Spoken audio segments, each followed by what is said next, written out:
What's up, people? Perry the Entertainer back again for another video. In this video, I'm going to be giving you guys my TNA Final Resolution preview and predictions. I just got my new computer in the mail just earlier Friday, so I just want to let you guys know I am back, and let's dive right into this.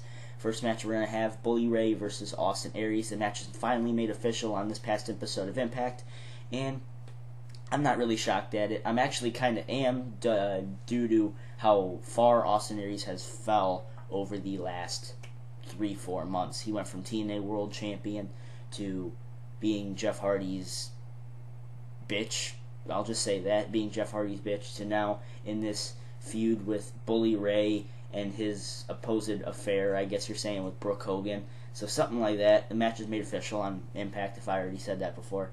I don't think that this match is going to be a 5-starred classic, but I think Austin Aries gets the win here. I don't think Bully Ray should get the win here. I think Austin Aries should, and continue the feud, continue the whatever this is called. I don't even think this is a feud. It's like an affair relationship that Bully Ray's had with Brooke Hogan. I guess this is TNA's way of trying to turn Bully Ray back to a heel and try and see, hey, he's getting with the boss's daughter, so that's pretty low even for TNA's part, just to turn someone like Bully Ray, who they purposely turned face so that we would take Devon as the soldier in arms, something in arms.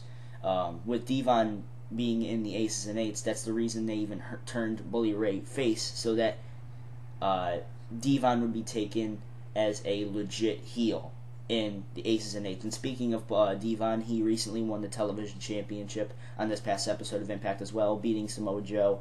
And I'm sure that's probably going to be a impromptu TV title match. Samoa Joe versus Devon.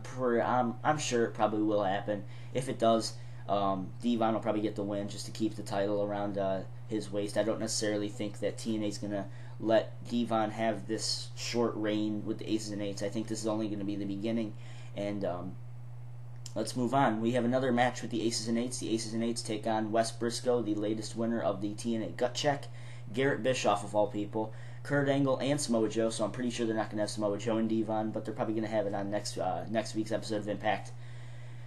Whew, sorry, that's a mouthful. I don't think that this match is going to be a star-studded match, like I said, with Austin Aries. I don't think this show is just going to be a really 5-star studded pay-per-view, because I don't feel anything when it comes to this. I don't necessarily feel anything. Like, the cards here, I don't really care who wins, but the Aces and Eights versus these 4 guys, I'm sure this is probably going to be when West Brisco and Garrett Bischoff turn on Kurt Angle and Samoa Joe, and they're going to show their side with the Aces and Eights, and I think the Aces and Eights are going to get the win here. I think West Brisco and Garrett Bischoff. West Brisco, is the one of the Aces and Eights because he's the one with the long hair and the bulging muscles and everything, and Garrett Bischoff, who was he was a stand-in for one of the Aces and Eights at one point. I believe WrestleNews.com even has a little article they did on that where they put 2 side-by-side pictures of one of the Aces and Eights guys and one of Garrett Bischoff, and they both have the same wrist tattoo, or on their left wrist. So I'm pretty sure that Garrett Bischoff is one part of the Aces and Eights, and West Brisco, we already know, is the one with the bulging muscles on the other side. So I'm sure they're going to turn their backs on Kurt Angle and Samoa Joe tonight, and Aces and Eights are going to get the win here. Your winner, Aces and Eights. Next match of the night, the final time. I hope to God this is the last time. Daniels versus AJ Styles. Oh my God, TNA, how many times can you put this on a pay-per-view this year? I don't know how many times you have put it on the pay-per-view this year. Daniel versus AJ Styles. AJ's going to get the win. Only reason I say that is because now they don't have... AJ lost at Turning Point, so now he's out of a title shot for some odd months, some odd weeks or so. Well, not even some odd weeks. He's out until Bound for Glory 2013. Sorry about that. So, with that being said, they needed something for AJ Styles to do. I don't necessarily blame them for putting him back in a match with Daniels, but it's getting boring. It's starting to get way out of hand. You're making this one of the main feuds going in the final resolution. I almost said final fight. Final resolution tonight. AJ Styles and Daniels, really. TNA's just been shoving this match down our throats for the past year, and when you have 2 X Division wrestlers, so especially the three, like Daniels, AJ Styles, and Samoa Joe, putting them in a singles match against one another should be prestigious. It should not be just be thrown around. So, for example, Daniels and AJ Styles, that 2-year-long feud that they had, no, that was a damn truck stop. What the hell was that shit? That should not have even happened. Daniels and AJ Styles, give me a break. Plus, they're throwing Kaz in here. Kaz is thinking he's all badass with the whole promo he cut on this last episode of Impact.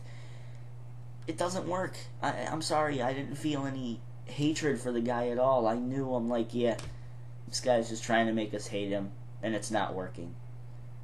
AJ gets the win here.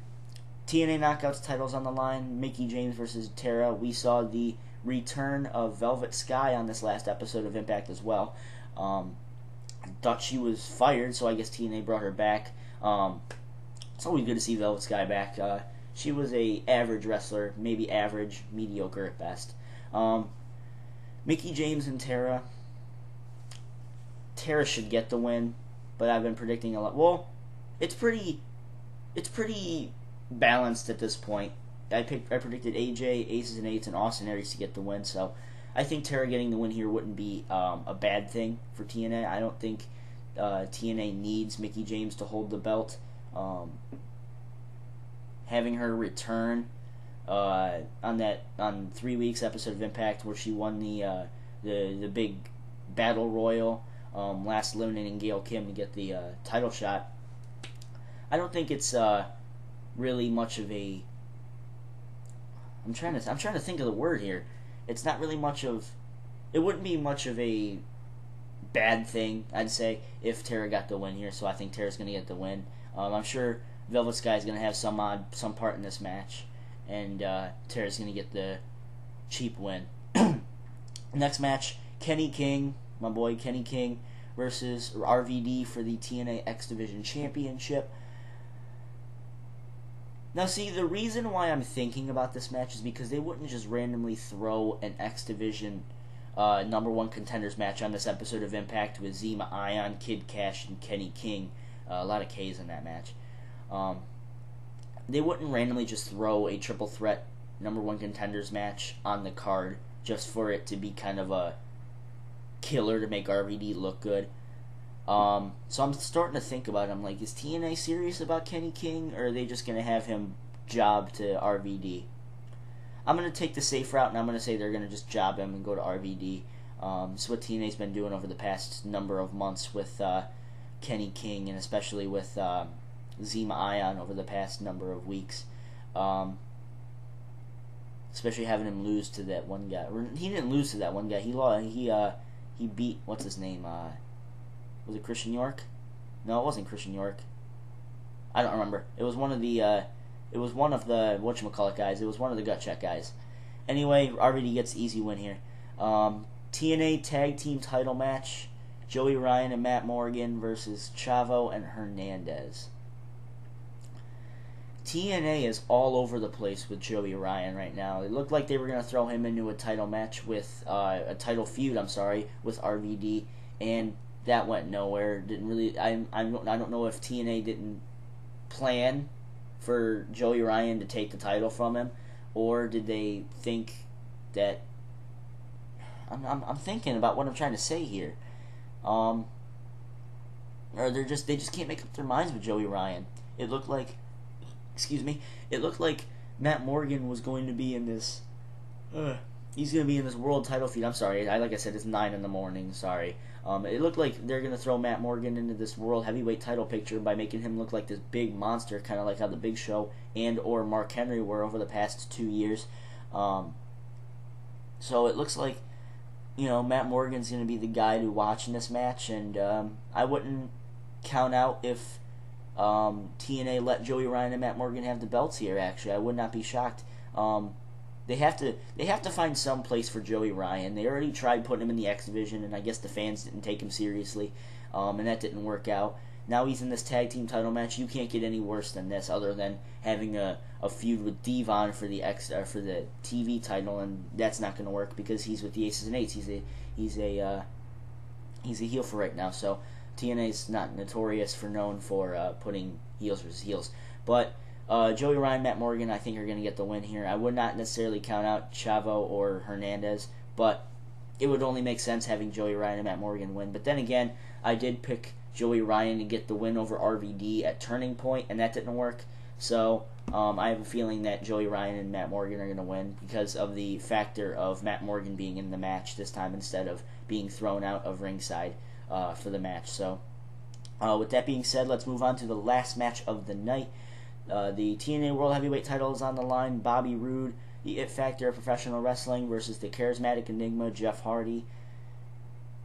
The reason I think about this a lot too. The reason I think about it is because it looked like it wouldn't necessarily make sense with the promo they aired at Turning Point either, saying that this is Jeff Hardy's last chapter in his book of redemption and all that sort of stuff, and putting him against Bobby Roode doesn't make that. I don't understand that. He's never faced Bobby Roode for the TNA World title. He's never. Well, no, I take that back. He did face Bobby Roode at Genesis earlier this year. I'm sorry. Why did my computer just shut off? There we go. I'm sorry. My computer just falls asleep if I don't move the mouse or something like that. But whatever. Let's move on. Bobby Roode and Jeff Hardy. I don't think this is. Well, this match could be a classic, maybe a 4.5-star match. Maybe I would. I will be rating matches, by the way, tonight, so don't get me wrong on there. Yes, with me back also comes the ratings. So, Jeff Hardy, Bobby Roode. Jeff Hardy, I'm gonna say is get the win here. I'm saying this pay-per-view is pretty balanced. It's usually face heel, face heel, face heel, except for the beginning where I picked heel, heel, face, heel. So,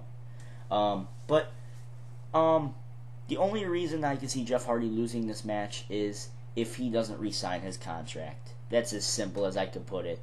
And plus TNA, recently the wrestling news sites leaked a possible poster for Lockdown in March, and it has Hogan in the middle, Aries over here, and Jeff Hardy over here. So I don't know if that's trying to send something. Or are we going to have Austin Aries versus Jeff Hardy in a hopefully 6 sides of steel? Hopefully TNA decides to bring back those 6 sides. So I'm sure that's probably not going to happen. But I don't. This is the only thing that I'm thinking about. Where is TNA going to go with Bobby Roode? I mean, James Storm is out with an injury right now. Well, he's not out with an injury, but he has an injury right now. I'm just curious on where TNA is going to go with Bobby Roode. Are they going to have him just drop off the face of TNA and just have him kind of go down the card? Maybe face RVD for the TNA X Division title? Are they going to hope is TNA going to boost Austin Aries back up and have him fight Hardy at Genesis? Who knows at this point? All in all, I don't think this pay-per-view is going to be a 10-star classic, but then again, I've been saying that for a lot of the matches, so no, I don't think this is going to be a classic pay-per-view. I don't think this is going to be a pay-per-view to remember this year, but it could, don't get me wrong, but all in all, some of the matches are predictable, others can go either way. So the match that I would definitely look forward to, Daniels and AJ Styles. I understand that I've been saying, oh, TNA should stop pushing this down our throats and stop putting it on every match card and all that sort of stuff. But usually when they are when they are head-to-head battling, I would take them over just about anybody in WWE any day, besides probably like Punk and someone of the Shield or something like that. So, speaking of the Shield, I'll make a video on them later this week. But that's my predictions for TNA this week. Leave your thoughts down in the comment section below. Thank you guys for. I'm sorry that I haven't been on YouTube here in so long. So I'll get to explaining that later this week. I'll definitely make a personal video or something later this week and let you guys know what happened. So with that being said, I am Perry the Entertainer signing out. Peace.